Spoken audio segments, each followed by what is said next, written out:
आज हम लोग बात करने वाले हैं बीए पार्ट 2 हिस्ट्री ऑनर्स का पेपर 3।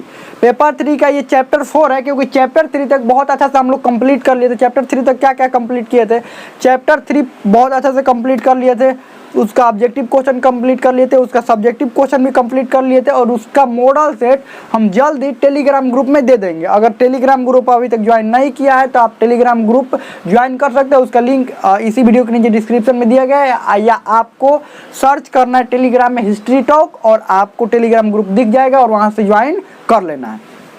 वहाँ पर हम मॉडल सेट देते हैं। तो चलिए हम लोग शुरू करते हैं चैप्टर 4। और इससे पहले चैप्टर 3 तक नहीं देखे तो उसका भी लिंक इसी वीडियो के नीचे डिस्क्रिप्शन में दिया गया है, वहाँ से देख सकते हैं, या इसी चैनल पर प्लेलिस्ट भी बना हुआ है, वहाँ से भी देख सकते हैं।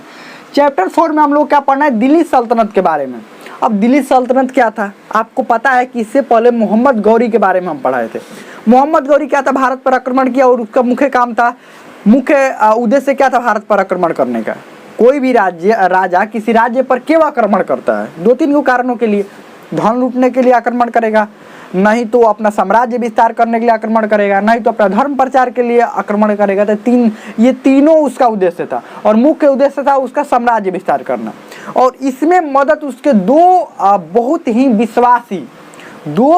ही विश्वासी सेनापतियों ने उसका मदद किया था भारत पर आक्रमण करने के लिए और भारत में उसका साम्राज्य विस्तार करने के लिए। जिसमें सबसे प्रमुख था कुतुबुद्दीन ऐबक और बख्तियार खिलजी। ध्यान रखिएगा, कुतुबुद्दीन ऐबक और बख्तियार खिलजी ये दोनों प्रमुख थे। तो इसमें प्रमुख था कुतुबुद्दीन ऐबक। कुतुबुद्दीन ऐबक पर बहुत ज़्यादा भरोसा करता था मोहम्मद गौरी। और मोहम्मद गौरी के यहाँ भारत में अपने क्षेत्र जीतने के बाद ये वापस लौट गया अपने क्षेत्र में। मोहम्मद गौरी भारत के क्षेत्र को जीत कर वापस लौट गया और यहाँ के सारे क्षेत्रों की जिम्मेवारी दे दिया कुतुबुद्दीन ऐबक को। कुतुबुद्दीन ऐबक को यहाँ का शासक बना दिया। अब ये और समझिए, तो दिल्ली सल्तनत क्यों पढ़ रहे हैं, सिंपल सा बात पढ़ते कुतुबुद्दीन ऐबक के बारे में। देखिए दिल्ली सल्तनत का मतलब क्या होता है, जिन शासकों ने, जिन वंशों ने अपना शासन दिल्ली से चलाया, यानी कि अपना राजधानी दिल्ली में रखा, उसको दिल्ली सल्तनत बोलते हैं। और ये 1206 से 1526 तक चला। और इसमें बहुत सारे वंश के शासक हैं। जैसे सबसे पहला जो वंश की बात करें, ममलूक वंश। ममलूक वंश जिसको गुलाम वंश भी कहते हैं, ध्यान रखिएगा।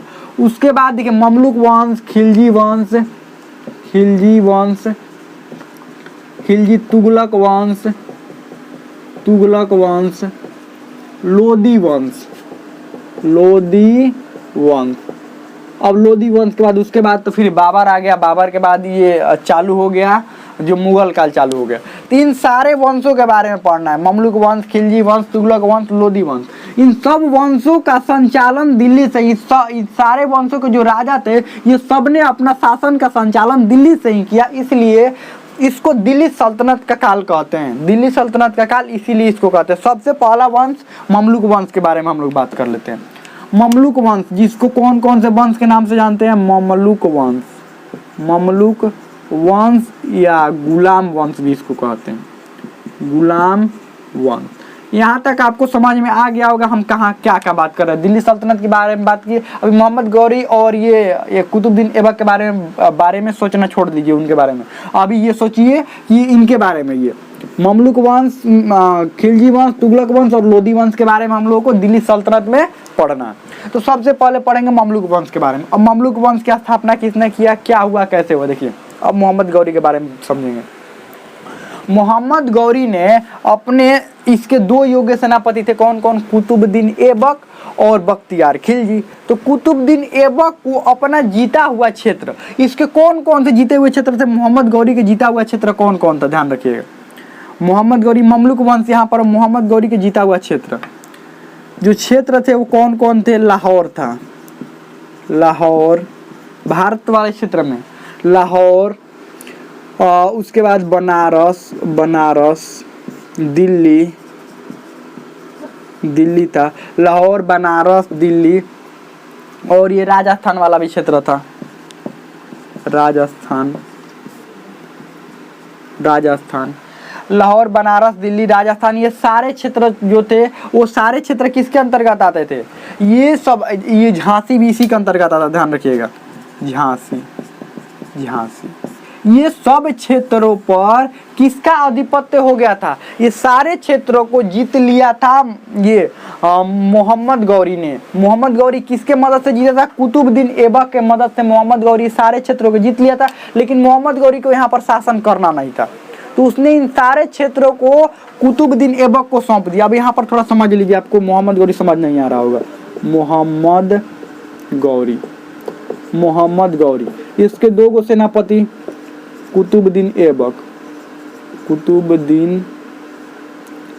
कुतुबुद्दीन ऐबक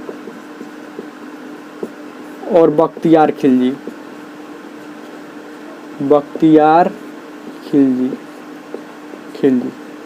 खिलजी, इसके दो मुख्य सेनापति। इसी के सहायता से मोहम्मद गौरी भारत वाले क्षेत्र में एंट्री किया और ये सारे क्षेत्रों को जीता। लेकिन मोहम्मद गौरी यहाँ पर शासन करना नहीं चाहता था, तो उसने अपने योग्य सेनापति कुतुबुद्दीन ऐबक को ये सारे क्षेत्र सौंप कर चला गया। जिसके बाद कुतुबुद्दीन ऐबक ने यहाँ पर शासन करना शुरू किया और उसी को शासन को हम गुलाम वंश या ममलुक वंश कहते हैं। अब गुलाम वंश क्यों कहते हैं? क्योंकि मोहम्मद गौरी का गुलाम था ये कुतुबुद्दीन ऐबक। पहले दास प्रथा बहुत तेजी से चलती थी। दास प्रथा, दास क्या होता था? किसी को भी बेच देना, किसी को भी बेच देना, कि दूसरे के हाथों बेच देना, उसको दास प्रथा कहा जाता था। बेच देना मतलब जैसे नौकर नॉर्मली होते हैं, तो नौकर क्या होते हैं? उनको हर महीना सैलरी देना पड़ता है और वो नौकर का मन करेगा तो काम करेगा, नहीं मन करेगा तो वो चला जाएगा। लेकिन यहाँ दास प्रथा में ऐसा नहीं था। एक बार पैसा दे दिया गया, उसके मालिक को एक बार पैसा दे दिया गया और उसके बाद वो जीवन भर के लिए उसी के घर का जो भी पैसा दिया उसके घर ये जीवन भर काम करेगा। और काम करेगा कि मतलब ये नहीं कि सिर्फ नौकरों वाला काम करेगा, छोटा मोटा काम करने के लिए लोग रखते थे, नहीं। उस समय क्या करते थे? छोटे बच्चों को बहुत ज्यादा पढ़ाते थे, अच्छा प्रशिक्षण देते थे, उसके बाद राजा के यहाँ बेच देते थे। क्या करते थे? राजा के यहाँ। और राजा वैसे वैसे लोगों को भी खोजते थे जो पढ़े लिखे हो और अच्छे सैनिक प्रशिक्षण उनको दिया गया हो। राजा वैसे वैसे लोगों को खोजते थे। तो कुतुबुद्दीन ऐबक को भी अच्छा पढ़ाया गया और इसको अच्छी ट्रेनिंग दी गई और इसको राजा के हाथों बेच दिया गया। किसके? मोहम्मद गौरी को बेच दिया गया। तो मोहम्मद गौरी का क्या होगा? ये गुलाम था मोहम्मद गौरी, और इससे काफी प्रभावित था मोहम्मद गौरी। ध्यान रखिए, कई युद्ध इसने जितवाए थे मोहम्मद गौरी को। इसीलिए मोहम्मद गौरी ने कुतुबुद्दीन ऐबक को भारत के जितने भी क्षेत्र थे सौंप कर चला गया। तो कुतुबुद्दीन ऐबक यहाँ का शासक बना, जिसको हम ममलुक वंश कहते हैं या गुलाम वंश। इसमें जितने भी आपको शासक अधिकतर आएंगे ना इसके बाद, कुतुबुद्दीन ऐबक के बाद, सब गुलाम ही लगभग होंगे। और लेकिन देखिए, कुछ इतिहासकारों का ये मत है कि इसमें लगभग 11 शासक हुए, जिसमें से 3 से 4 शासक ही गुलाम थे। 3 से 4 शासक ही किसी न किसी शासक के गुलाम थे, बाकी गुलाम नहीं थे। इसीलिए इसको ममलुक वंश का नाम दे दिया जाता है। इसीलिए ममलुक वंश, लेकिन हम लोग गुलाम वंश, क्योंकि अधिकतर जो शासक थे इसमें गुलाम ही थे, गुलाम ही शासक बनेंगे। देखिएगा, राजा के लड़का शासक, राजा का लड़का जो राजा का बेटा राजा नहीं बनेगा, जो गुलाम होगा वो शासक बनेगा। ध्यान रखिए, कैसे कैसे जो योग्य होगा वो शासक बनेगा यहाँ पर। अब देखिए, राजा के बेटा, हम लोग समझते हैं कि लोकतंत्र में ही ऐसा होता है कि राजा के बेटा सिर्फ राजा नहीं बनता है। लोकतंत्र में क्या होता है कि जो राजा है उसी का लड़का, जो शासक है जिसको सत्ता दे दी है, उसी का लड़का अगले बार थोड़ा चुना जाता है, वो तो जनता के द्वारा चुना जाता है, दूसरा भी कोई हो सकता है। लेकिन हम लोग को ये मन में होता है कि राजतंत्र में ऐसा होता होगा कि राजा का बेटा राजा बनता होगा। देखिए, राजा का बेटा राजा तो बनता है, लेकिन वो राजा ज्यादा दिनों तक नहीं रह सकता है जब तक योग्य ना हो। अगर वो योग्य होगा तो ही ज्यादा दिनों तक राजा रह सकता है, नहीं तो राजा नहीं रह सकता। अब योग्यता का मतलब हम ताकत की बात कर रहे हैं, जिसके पास ताकत होगी वही। और ताकत का मतलब ये नहीं कह रहे हैं कि ये योग्य है, इसका मतलब ये नहीं करे कोई जनता का भला ही करेगा, ये उल्टा भी चल सकता है। और अधिकतर मामलों में ये देखा गया कि जिसके पास ताकत ज्यादा आ जाता है वो जनता से उल्टा ही चलता है। ध्यान रखिएगा, जनता की बातें नहीं सुनता है। मतलब ये है कि राजा के बेटा राजा तो बन सकता है, लेकिन योग्य हो तो ही राजा ज्यादा दिन तक रह सकता है। योग्यता का मतलब हम कह रहे हैं कि वो ताकतवर हो, और ताकत का मतलब हम ये नहीं कह रहे हैं कि वो जनता का भला ही करेगा, जनता से उल्टा भी चल सकता है वो। ध्यान रखिएगा। तो यहाँ पर गुलाम वंश, इसका संस्थापक कौन था? संस्थापक कुतुबुद्दीन ऐबक। कुतुबुद्दीन ऐबक ये 1206 में अपना शासन शुरू किया। 1206 ईस्वी में अपना शासन शुरू किया और ये 1210 तक ये शासन कर पाया। मात्र 4 सालों तक ही शासन कर पाया और 4 सालों में बहुत कुछ किया इसने। क्या क्या किया, ध्यान से समझिएगा। कुतुबुद्दीन ऐबक जो था ये किसका गुलाम था? कुतुबुद्दीन ऐबक ये मोहम्मद गौरी का गुलाम था। लेकिन ये शासक बनने के बाद इन सारे क्षेत्रों का ये शासक बन गया। लेकिन खुद को कभी सुल्तान घोषित नहीं किया। इसने इसने ये नहीं कहा कि हम सुल्तान हैं, और खुद के नाम से कभी सिक्का नहीं चलवाया, यानी कि न सिक्का चलवाया, न सिक्का चलवाया, खुद के नाम से सिक्का नहीं चलवाया, और ना ही सुल्तान खुद को भी घोषित ना किया, सुल्तान भी घोषित ना किया। ये सिपाह सलार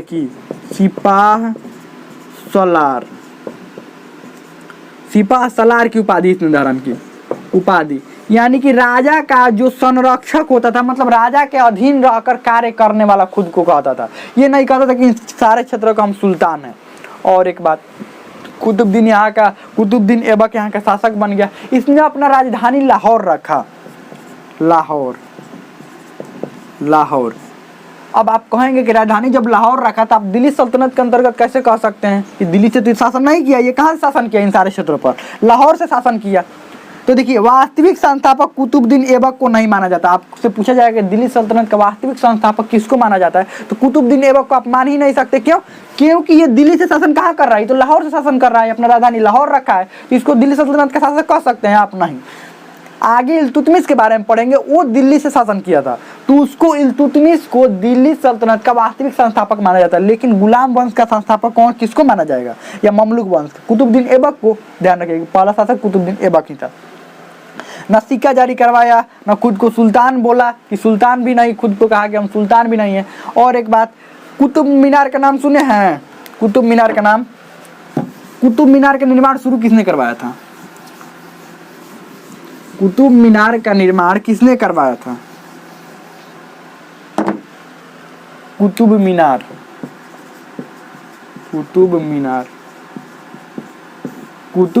का निर्माण किसने शुरू करवाया था? यही कुतुबुद्दीन ऐबक ने शुरू करवाया था कुतुब मीनार का निर्माण। लेकिन ये पूरा नहीं करवा सका। क्यों? क्योंकि इसकी मृत्यु कब हुई थी? 1206 से इसका शासन शुरू हुआ, 1210 में इसकी मृत्यु ही हो गई। 1210 में इसकी क्या हो गई? मृत्यु ही हो गई। बताइए 4 साल में कुतुब मीनार कैसे बन सकता है? आधा अधूरा था, तो इल्तुतमिश ने बाद में पूरा करवाया, उसके बाद में इल्तुतमिश ने पूरा करवाया। तो कुतुब मीनार का भी निर्माण किसने करवाया था? यही कुतुबुद्दीन ऐबक। यहाँ पर लिख देते हैं कुतुबुद्दीन ऐबक, तब इसके बारे में थोड़ा सा और लिखते हैं। कुतुबुद्दीन ऐबक